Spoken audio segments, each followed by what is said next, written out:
Vikarabad district నుంచి Daulatabad police స్టేషన్లో work చేస్తున్నాను. ఇక్కడికి వచ్చేటప్పుడు భారంగా ఫీల్ అయ్యాను. 2 డేస్ అనవసరంగా అన్నీ పంపిస్తున్నాను. కానీ ఇక్కడికి వచ్చినాక ఇప్పుడే నాకు అర్థమైంది, ఇక్కడికి రావడం వల్ల నాకు చాలా యూస్ఫుల్ అయింది. అంటే నా లైఫ్లో ఎలాంటి ఇన్సిడెంట్ వచ్చినా కూడా, కష్టాలు వచ్చినా కూడా కొంతవరకు గెయిన్ చేసుకోవచ్చు.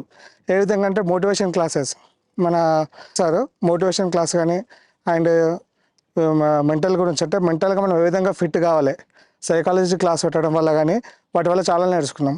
సైకాలజీగా మనం డిప్రెషన్ అవుతాం, ఏదైనా మాబ్ వచ్చినా, క్రౌడ్ వచ్చినా సడన్లీ.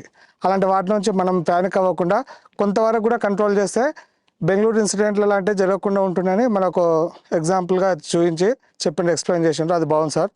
అలాగే ఎకనామికల్ కూడా ఇలాంటి, అంటే మేము చిన్న స్థాయి ఆఫీసర్స్ ఎకనామికల్ ఎలా గెయిన్ కావాలి, ఎకనామికల్ ఎలా ఫిట్ ఉండాలి, దాని గురించి కూడా మంచిగా చెప్పించారు సార్ వాళ్ళు.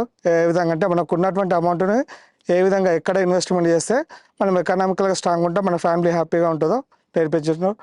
అండ్ టెక్నికల్గా ఇప్పుడు ఉన్నటువంటి జనరేషన్, ఏ జనరేషన్ ఉంది, ఆ జనరేషన్కి అనుగుణంగా మనం కూడా నడుచుకోవాలని ఫోరెన్సిక్, అంటే ఏమైనా ఎవిడెన్స్ కూడా, ఫిజికల్ ఎవిడెన్స్ కానీ బయాలజికల్ ఎవిడెన్స్ కానీ ఏ విధంగా కలెక్ట్ చేయాలి, ఏ విధంగా అనేది క్లాసెస్ బాగున్నాయి. అన్ని రకాలుగా మంచిగా ఉంది సార్, చాలా యూస్ఫుల్ ఉంది. Thank you.